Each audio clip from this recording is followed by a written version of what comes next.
돼지고기 식당들이 이제 왜 힘든지, 왜 망하는지, 뭐 이런 것들에 관한 박사님 말씀하신 것처럼 의견을 좀 들어봤는데, 앞으로는 어떨까요? 지금 돼지고기 시장이 굉장히 과도기인 건 맞잖아요.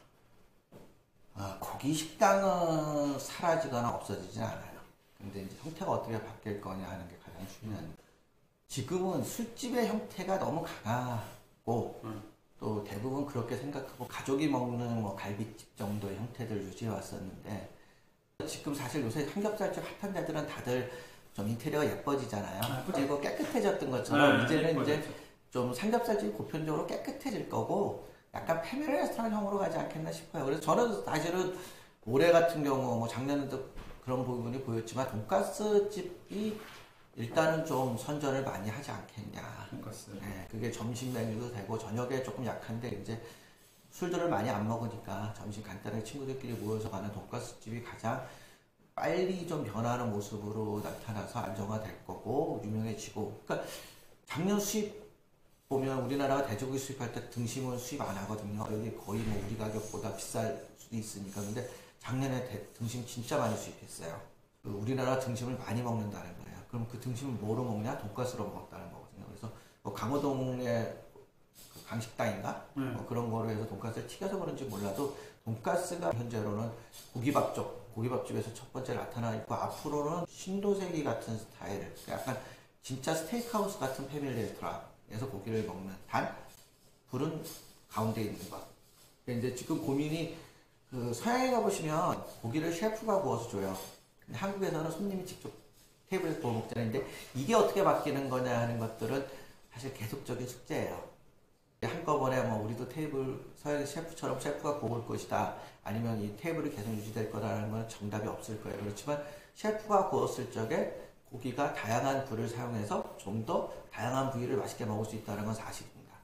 그래서 그런 쪽에서 어느 방향으로 갈지는 조금 더 지켜봐야. 지금 속단하기는 일러요. 그러니까 내년 정도가 되면 그 방향에 쓸 거라고. 나올 것이다. 네. 근데 올해는 한 가지 확실한 거는 같이 소비가 아니던 시절, 그러니까 성장기 시절의 소비 방식, 고기가 없어서 못 먹던 시절의 소비 방식이 작년부터 변하기 시작했다는 거예요. 작년에 돼지고기가 남았으니까. 그게 시작이라고 보시면 되고, 그런 변화들이 뭐 뼈등심을 먹는다든지 뭐 샤브샤브가 생겼다든지 여러 가지 전조가 보이기 시작하지만 그게 트렌드로 잡힌 건 아직 없다고 봅니다. 성숙기에 접어들었다고 봐도 된다는 말씀이신 것 같고. 그런 건 아니에요. 이거는 그 완전히 패러다임이 바뀌고 있기 때문에, 그러니까 40년 동안 돼지고기를 좋아했고 우리가 열심히 먹었어요.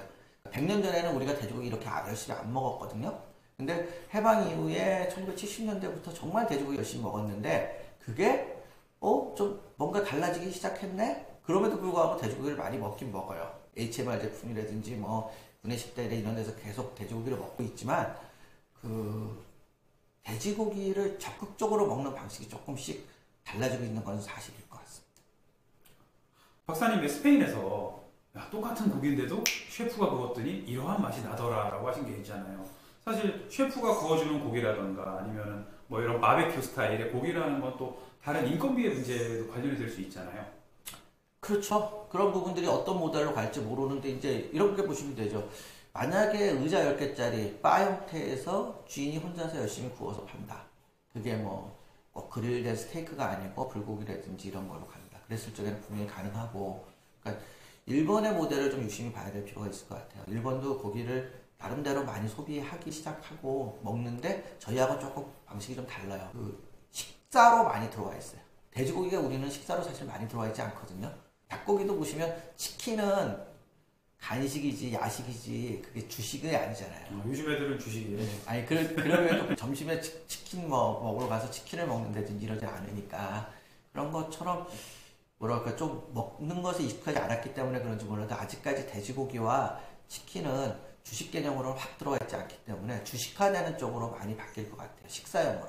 그건 뭐 여러 가지 형태의 요리 형태가 나올 거라고 보고 있습니다. 식사의 형태의 돼지고기. 네. 일본 같은 경우는 아까 잠깐 언급하셨던 돈가스 돼지고기, 샤브샤브 돼지고기, 뭐 돼지고기가 들어간 식사류들이 꽤 붙어서 먹는 그런 것들이 있었으니까.